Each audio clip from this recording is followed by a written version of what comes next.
Magandang umaga. So, ang ganda pala ng itsura ng rider natin. Pag walang nakakabit na top box. So, binibinta ko to ng 35K. No? Kaso binabarat tayo ng mga bumibili. No?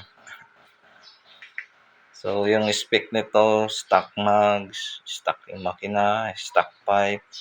No? Lahat gumagana yan. Bagong repack, bagong change oil. No?